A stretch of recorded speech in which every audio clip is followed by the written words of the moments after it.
찬송가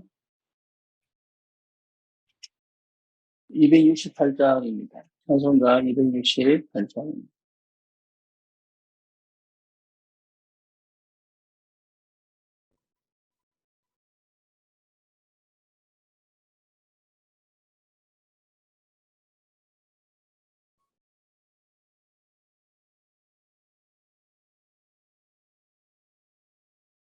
그의 서사유를 앞에 하는 보혈의는요 그의 보혈 위험을 이기고 승리하니 참 놀라운 능력이로다.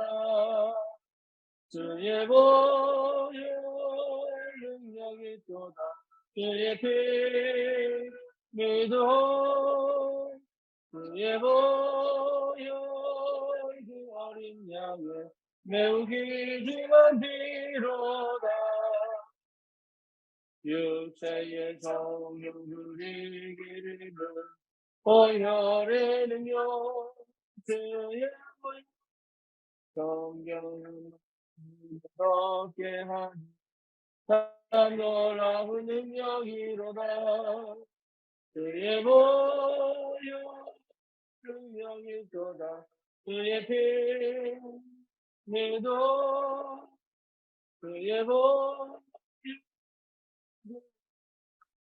매우 귀중한 피로다. 눈보다 더 희게 말뛰는 것 보혈의 능력 그의 보혈 부정한 모든 것 말뛰시니 참 놀라운 능력이로다. 그의 보혈 주의 피 믿어 그의 보혈 그 어린 양의 매우 귀중한 피로다. 그 주의 복음을 전할 제목 보혈의 능력 그의 보혈 날마다 찬송 주니 참 놀라운 능력이로다. 주의 보혈 능력이 있다. 그의 피 믿어 그의 보혈 그 어린 양의 매우 귀중한 피로다. 아멘. 신앙 고백합니다. 전능하사 천지를 만드신 하나님 아버지를 내가 믿사오며 그 외아들 우리 주 예수 그리스도를 믿사오니 이는 성령으로 잉태하사 동정녀 마리아에게 나시고 본디오 빌라도에게 고난을 받으사 십자가에 못 박혀 죽으시고 장사한 지 사흘 만에 죽은 자 가운데서 다시 살아나시며 하늘을 오르사 전능하신 하나님 우편에 앉아 계시다가 저리로서 산 자와 죽은 자를 심판하러 오시리라. 성령을 믿사오며 거룩한 공예와 성도가 서로 교통하는 것과 죄를 사하여 주시는 것과 몸이 다시 사는 것과 영원히 사는 것을 믿사옵나이다. 아멘. 하나님 말씀 사도행전 17장 18장 19장 사도행전 17장입니다.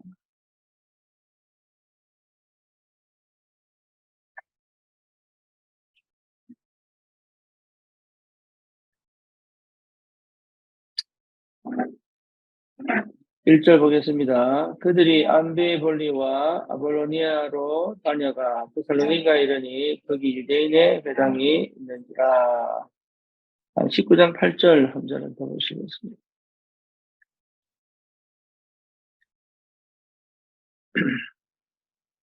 8절 봅니다. 바울이 회당에 들어가 석 달 동안 담대히 하나님 나라에 관하여 강론하며 권면하되. 여기서 중요한 게 이제 회당이죠.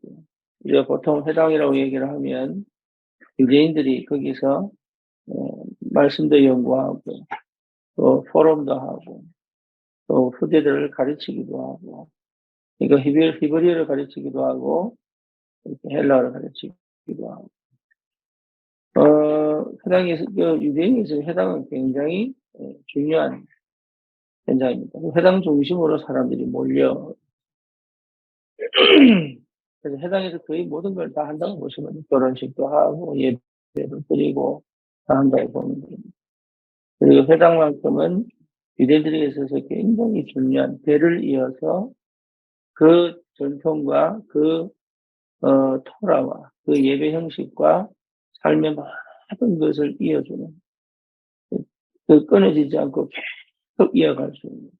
그래서 유대만큼 몸의 세대 차이를 못 느끼는 민족이 거의 없습니다. 네, 회당이 굉장히 중요해요. 사실 우리 교회의 모형입니다. 우리 교회가 그래서 RUTC라고 했을 때 이게 굉장히 중요한 겁니다. RUTC는 단순하게 우리 전도 현장으로 세우는 것이 아니고, 예, 이 회당처럼 이제는 이 복음의 이 비밀과 이 기도의 비밀과 그리고 렘넌트들이 서밋이 되어지는 그 실력과 탤런트를 찾아 그뿐만 아니라 이 복음의 흐름을 새롭게 시작할 수 있는 가정과 가문의 역사 이런 것들이 우리 렘넌트들에게 시작될 수 있도록 지금 당장은 알루테시 이러면 개념 자체를 잘 이해를 못하는데 실제로 이 해당 같은 형식이 없는 것처럼 보이지만 그 속에 모든 것을 넣어서 실제로 전도운동뿐만 아니라 지속적인 복음운동, 기도운동, 또 말씀운동이 때를 위해서 멈추지 않고 언제까지요? 주님 오시는 그날까지 쭉 이어지다. 이런 부분을 놓고 중직자들은 기도하고 산업인들은 기도하고 그래서 내 산업에 뭡니까? 교회와 그렇죠. 중직자들은 자기의 파수꾼으로 이 정체성을 찾아 반드시 그 응답을 받아야 되겠습니다. 그리고 계속 기도하시는데 이 렘넌트들은 또 이 회당의 그림을 그려야 됩니다. 그래서 이 회당 중심으로 다시 말하면 RUTC 중심으로 우리 렘넌트들이 대를 이어서 계속적인 복음을 놓치지 않고 복음운동을 할 수 있고 왜 그래야 되느냐? 복음이 너무 중요하기 때문에 복음 전하지 않으면 결국은 재앙은 찾아오다. 그래서 저와 여러분들에게 이 복음이 전달됐다는 것은 굉장히 중요한 최고 영답이고 축복입니다. 그래서 꼭 체험하셔야 돼요. 뭘 체험하셔야 돼요? 그리스도를 체험하셔야 돼요. 그리스도가 체험되어져야 돼요. 그리스도가 뭔지 이게 이해되어야 돼요. 그래서 그리스도가 체험되어지면 완전 다른 시작을 할 수 있어요. 올바른 시작을 할 수 있습니다. 그리스도가 체험되어지게 하시는 게 최고의 응답이고 축복입니다. 바울이 다메섹 도상에서 빛으로 마신 그리스도를 체험하고 난 다음에 자기에게 있던 모든 유익한 것은 배설입니다. 나는 죄인 중에 배수다. 나의 나된 것은 하나님의 은혜다. 내 약할 그때가 곧 강합니다. 이런 고백들을 수없이 끄집어낼 수 있는 비밀. 그래서 내가 복음을 부끄러워하지 않는다. 복음은 뭡니까? 모든 믿는 자들에게 하나님의 능력이 됩니다. 이런 어마어마한 복음의 능력과 비밀을요, 바울에게 하나님이 주신 그리스도 체험할 때부터 시작합니다. 그동안의 지식과 그동안의 뭡니까? 능력은 아무 가치가 없어요. 오히려 사람들을 죽이고 핍박하는 데서 자기 영적 문제는 절대 해결이 안 돼요. 그러니까 그리스도 체험되어지는 것이 이게 축복 중의 축복입니다.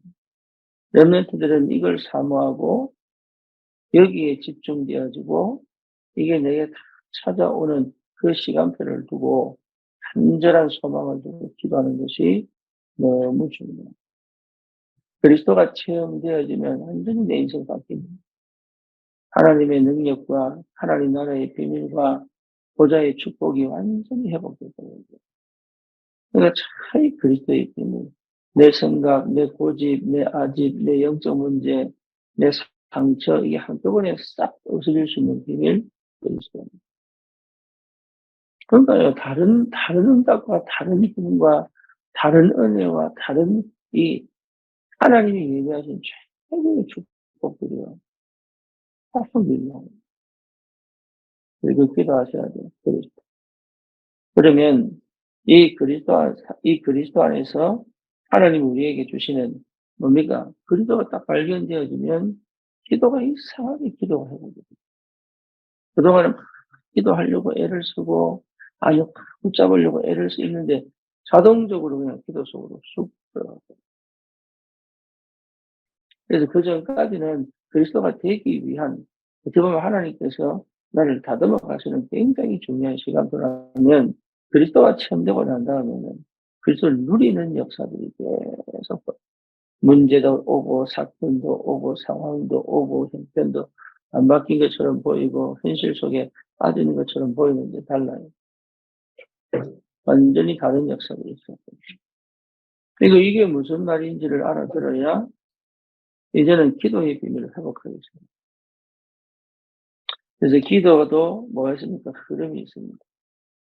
그래서 여러분 신분과 권세 누리는 기도, 흑암 끊는 기도, 그렇죠. 기도 제목을 확실히 붙잡고 언약 잡은 예, 집중 기도, 이런 기도 속에서 심지어 24시 기도가 되어질 수밖에 없을 만큼의 영성을 회복하는. 그러니까 복음이 딱 회복되면요 이상하게 집중이 딱 돼요. 그러면 그때부터 그 기도 속에서 하나님의 말씀이 내게 시간표에 맞게 하나씩 하나씩 응답으로 확인된다. 내가 붙잡고 싶은 말씀이 아니에요. 그전까지는요, 내가 붙잡고 싶은 말씀이에요.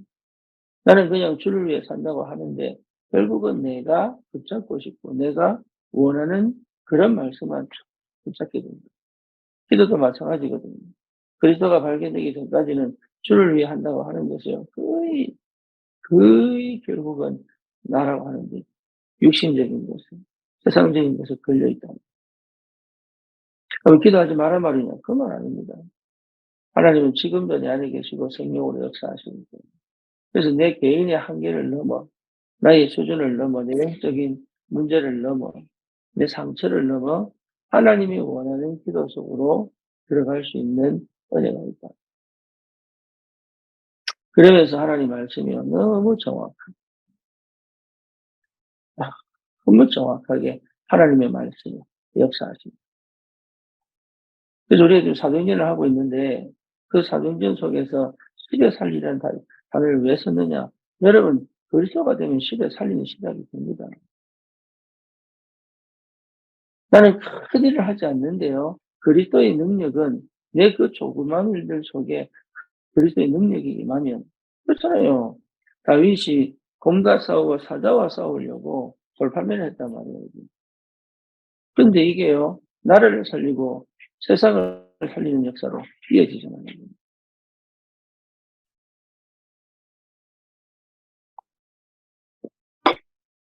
그러니까 나는 그냥 공부한 것 같은데 아니라니까요. 나는 그냥 일한 것 같은데 아니라니까요. 하나님의 말씀이 정확하게 떨어지기 때문에 거기에 다른 역사가 시작되는 거예요.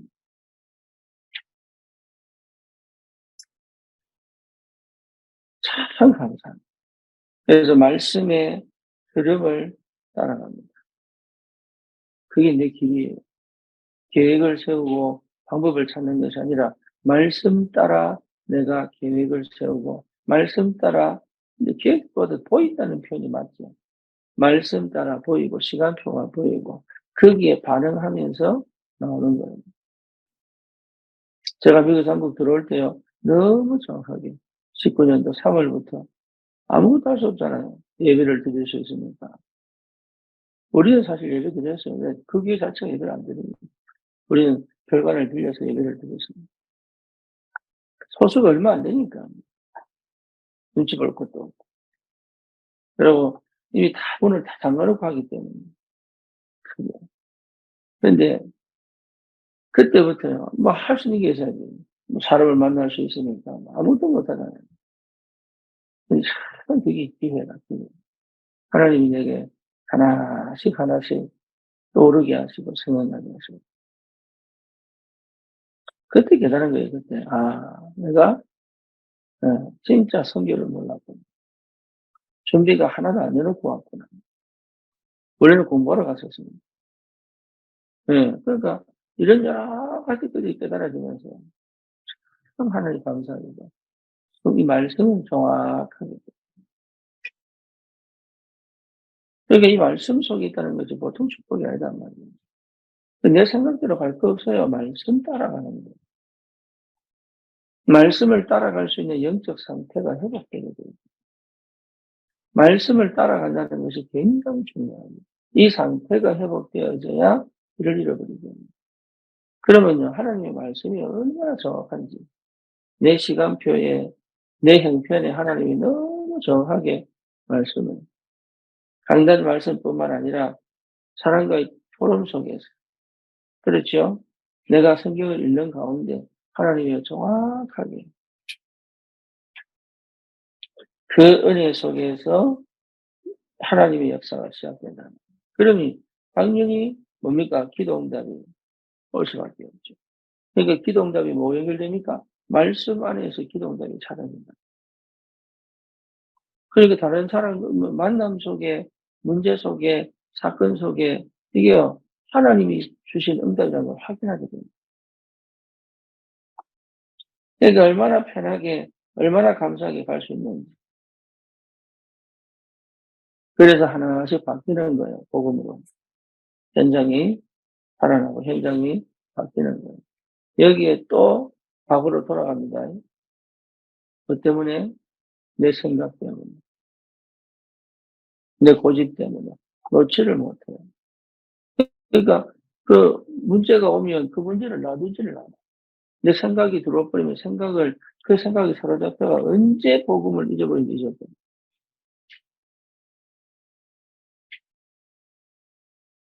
가만히 놔두고 하나님 계획을 봐야 돼요. 그게 응답인데. 그게 응답이 보일 때까지 기다려야 되는 거예요. 불안하고 두렵고 때로는 내 생각 때문에 내 고집 때문에 내 방식 때문에 그냥 가만히 쳐다볼 수가 없어요.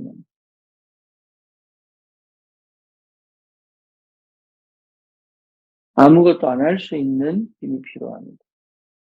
그리고 뭡니까? 하나님의 것을 보고 그것을 응답으로 확인하고 갈 수 있는 힘도 필요합니다. 그래야 현장이 바뀝니다. 그러면요, 내 인생 전체가 뒤집어집니다. 그래서 옛날하고 달라요.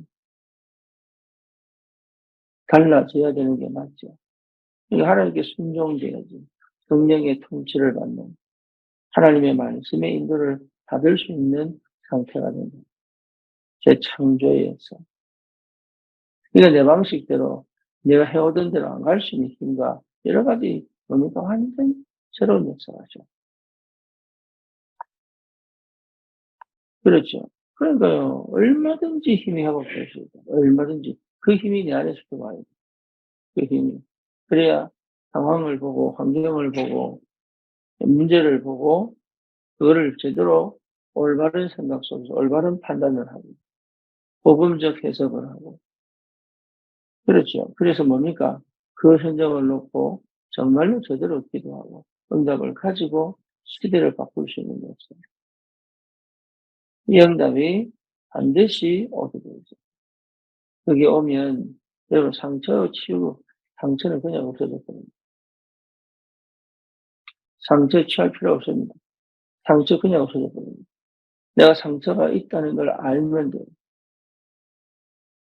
그 상처가 뭔지를 구체적으로 세밀하게 알고 있으면 돼요.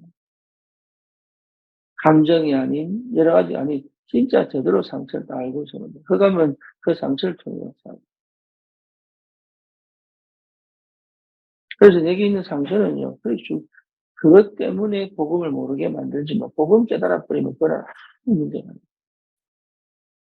복음의 능력은 나를 상처 속에 가두지 않습니다. 못 가둡니다. 복음이 없기 때문에 상처에 묶여 있는 거죠. 복음이 확실하면요 상처에 갇혀 있지 않습니다. 그러니까 그리스도를 발견하고 체험한다는 것은 응답 중의 응답이고 축복 중의 축복이에요. 그걸 하나님이 해 가시는 은혜입니다. 그래서 내 삶이 뭐요? 참 세상에서 하나님의 영에 감동되어져 어쩌면 가장 정상적으로. 그죠? 기도의 사람은 올바른 판단을 할 수 있습니다. 말씀의 사람은 정말로 시간표에 딱 맞게 인도받을 수 있습니다. 그건 뭡니까? 현장을 변화시키고 완전히 살려낼 수 있는 전도자의 삶을 살기 시작한다. 그래서 우리가 항상 어디 있어야 되느냐? 전도 속에 있어요. 내가 어떤 상태 속에 있든 어떤 상황 속에 있든 나는 항상 내 인생을 두고 기도하는 게 아니에요. 전도 속에 있어요. 내 미래를 두고 있는 게 아니에요. 전도 속에 있어요. 전도 속에 있어야 희한합니다. 하나님의 방향과 내 인생의 방향이 어느 날 딱 맞다는 게 보여요.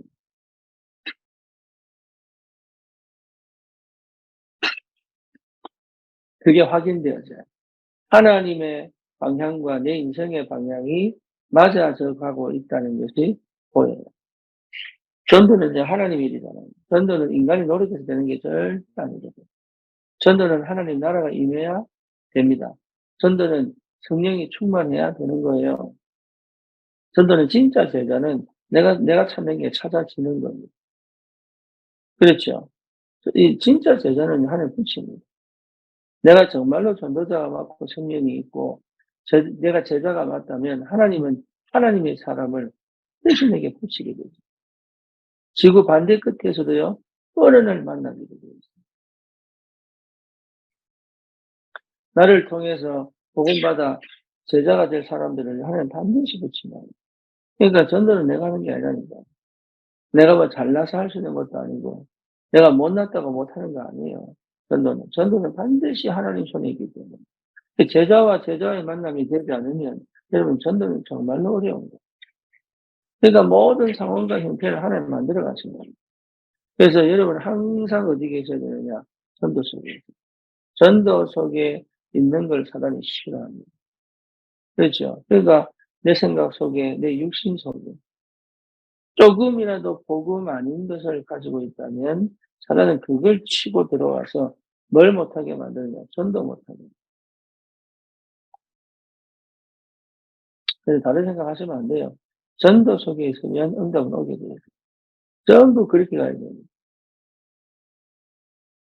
때로는 어려움 옵니다. 때로는 굶기도 합니다. 때로는요, 길을 놓치기도 합니다. 그게 전부 뭐로 바뀌느냐? 전도의 역사 속으로, 전도의 축복 속으로 들어오게 만드는 길이 되는 거예요. 다른 거 안 하셔도 됩니다. 그 속에 있으면. 그래서 오늘 아침에도 저와 여러분들이 다른 게 필요 없다. 정말로 우리가 전도자의 삶을 살기를 원하면 하나님은 제일 먼저 그리스도를 확인시킵니다. 그거 이상 없습니다. 정말 내가 현장에서 복음 전하고 싶다는 것을 하나님이 아시는 그날, 다시 말하면, 아, 이게 진짜 전도하겠구나. 이렇게 하나님이 아시는 그날, 우리에게 뭐요? 전도는 그리스도를 전하는 거기 때문에, 그리스도를 확실하게 체험하게 하십니다.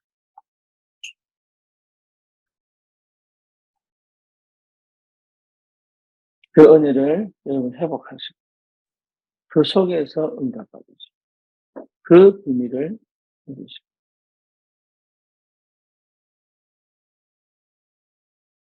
웬만한 거는 신경 안 쓰셔야 돼요.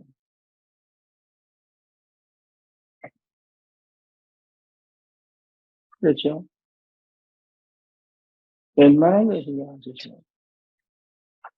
그러니까 그건 무슨 말이냐면 거기 사로잡혀 있는 거예요. 그게. 자기도 모르게 그쪽으로, 이게 뭡니까? 치우쳐져 있는 거예요.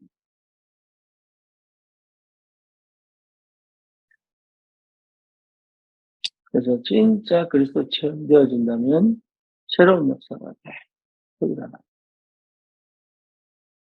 이것 가지고 이 시대를 살릴 수 있도록 하나님 우리를 부르신 것이 틀림이 없기 때문에 오늘 이 아침에도 우리의 기도 제목은 분명하고 선명합니다. 은혜를 받으시기 바랍니다.